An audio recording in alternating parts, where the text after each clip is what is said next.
Graça e paz, tudo bom? Como vocês estão? Então, hoje nós vamos falar sobre um tema muito interessante, muito importante, eu diria até essencial na vida do homem e da mulher cristãos. O tema da ministração é Deus de perto, um Deus de perto. O nosso Deus é um Deus de perto. Então vamos começar lendo em Miqueias, no capítulo 6 e no versículo 8, que diz assim: Ó ser humano, ele já te revelou o que é bom. O que Yahvé exige de ti, senão apenas que pratiques a justiça, ames a misericórdia e a lealdade, e andes humildemente na companhia do seu Deus. Então, irmãos, através desse texto e de toda uma leitura que nós podemos fazer das Escrituras, nós vemos do jardim aos primeiros sacrifícios, ao tabernáculo de Moisés, ao templo de Davi, de Salomão, ao tabernáculo de Davi, ao templo de Salomão, ao próprio Deus encarnado. Vocês têm noção disso? O Criador do universo, o Rei que reina sobre tudo, aquele que criou todas as coisas, ele é um Deus também de perto. Ele tem um interesse, nós podemos perceber desde o princípio da humanidade esse interesse que o Senhor tem de se relacionar com a sua criação. E isso é lindo, isso é extraordinário, isso é maravilhoso. E através dessa passagem que nós vimos, nós podemos observar isso e observar também que mudanças essa realidade gera em nós. Ou seja, não somente Deus quer se relacionar conosco, mas Ele entende e nós entendemos que esse relacionamento de Deus conosco, ele causa transformações profundas em nós. E nós vamos analisar isso através desse texto. Olha só. Aqui no princípio do versículo diz assim: ó ser humano, ele já te revelou o que é bom. Ou seja, a palavra, o Senhor, ele já foi revelado a nós. Ele já é revelado a nós. Inclusive, se você já recebeu a Jesus, se você já recebeu a Jesus no seu coração e confessou com a sua boca, o Espírito Santo habita em você. E a Bíblia fala que o Espírito Santo, ele consola, ele testifica, ele nos ensina, ele é um auxiliador. Ele é tão importante que o próprio Cristo, ele disse assim: olha só, eu sei que vocês não querem que eu suba, mas é necessário que eu vá, porque se eu não for, ele não vem, o Consolador não vem. Então entendam a importância do Espírito Santo nas nossas vidas, porque se era bom, se era importante ter o próprio Deus aqui na Terra, encarnado, quanto mais é ter o próprio Deus dentro de nós, agindo em nós e através de nós. Mano, isso é incrível, porque o Espírito Santo, ele testifica ao nosso espírito de que nós somos filhos de Deus. E isso é muito bom, isso é muito bom. Se o Senhor criou o homem e viu que era bom, que era muito bom, quanto mais o próprio Deus em nós. Quão bom é isso? E a palavra diz que o Espírito Santo ele nos revela a palavra, ele nos ensina e ele nos revela a vontade do Pai. Em João 16:13 diz isso, você pode anotar aí, eu não vou falar porque nós não temos muito tempo aqui para falar sobre isso, mas o Espírito Santo, ele fala a nós. Não sei se você já é cristão, muito provavelmente quando você estava em uma roda de conversas ou se você estava em algum local que você sabia que não era para você estar lá, aquele pisca-alerta ligava e aquela voz interna que falava: você não pertence a esse lugar, você não era para você estar aí, não era para você estar nessa roda de escarnecedores, não era para você estar fazendo isso. Você sabe para que você foi criado. Por quê? Porque o Espírito Santo, a palavra diz que ele não fala por si próprio, mas ele fala aquilo que ele ouve do Pai. Ou seja, o Espírito Santo, ele revela a nós o coração do Pai, a vontade do Pai, o desejo de Deus de se relacionar conosco. O Espírito Santo, ele é o porta-voz daquilo que o Senhor, daquilo que o Pai, daquilo que o Deus Criador dos céus e da terra, daquele que tem todo o poder, daquele que tem toda a majestade, ele, o Espírito Santo é o porta-voz da vontade desse Deus maravilhoso para com as nossas vidas. Então, aqui também através da vida do profeta Miqueias, Deus ele fala um pouco da sua vontade para nós. Então ele fala o que o Senhor... Olha só, vamos ler o texto que fica melhor. Ele já revelou o que é bom para você. A palavra de Deus já está revelada. O próprio Cristo, no tempo de Miqueias, não era isso que acontecia, né? Mas eu estou trazendo essa passagem para os dias de hoje. Não era isso que acontecia porque o próprio Cristo ainda não tinha sido revelado. Jesus ainda não havia chegado. Essa passagem se dá no Antigo Testamento.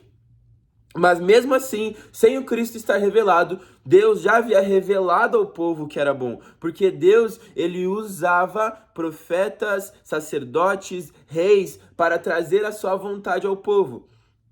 Mas seguindo então, trazendo aos nossos dias de hoje, que ainda o Senhor usa pessoas, existem pessoas que nós cremos... existem pessoas que creem que existem profetas ou que o dom profético não existe mais, mas isso não vem ao caso agora. O que é fato, o que nós não podemos discordar é que o Senhor usa de pessoas e situações para trazer a sua vontade, para falar a sua vontade, e nós vemos até exemplos na Bíblia onde o Senhor utilizou mula para falar a sua vontade. Então, seguindo. Nós já sabemos o que é bom. O Senhor já revelou a nós o que é bom e o que Yahvé exige de ti, senão para que apenas pratiques a justiça, ames a misericórdia e a lealdade. Gente, o Senhor, ele traz aqui para nós uma revelação de um evangelho puro e simples. Eu sinto como se o Senhor falasse ao meu coração: Samuel, muito legal que você sabe pregar. Samuel, muito da hora que tu tem uma boa dicção, muito legal que tu é líder de adolescentes, muito bom.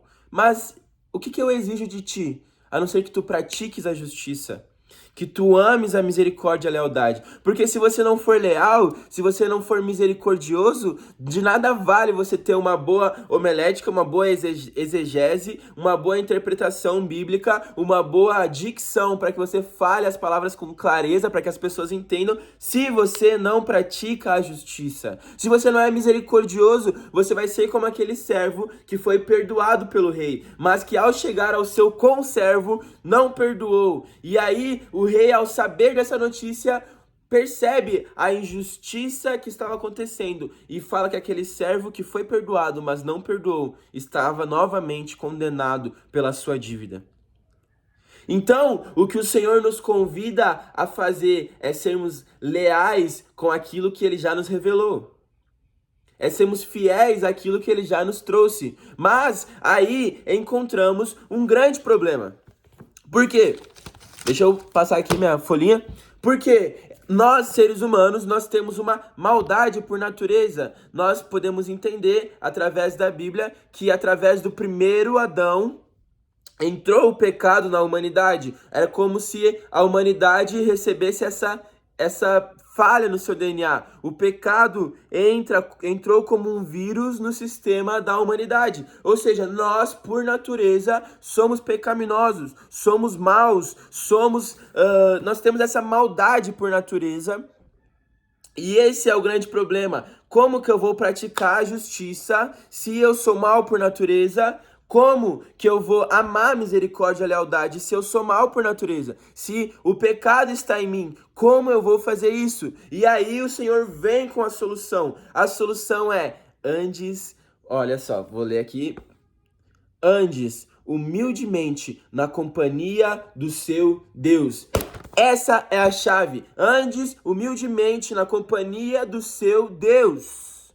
Ou seja, quando nós andamos com o nosso Deus, nós começamos a entender mais sobre o caráter de Deus, sobre o coração de Deus, sobre aquilo que o Senhor Deus tem revelado a nós, sobre o que Ele quer que nós sejamos ou que nós façamos, nós começamos a ser transformados por essa companhia.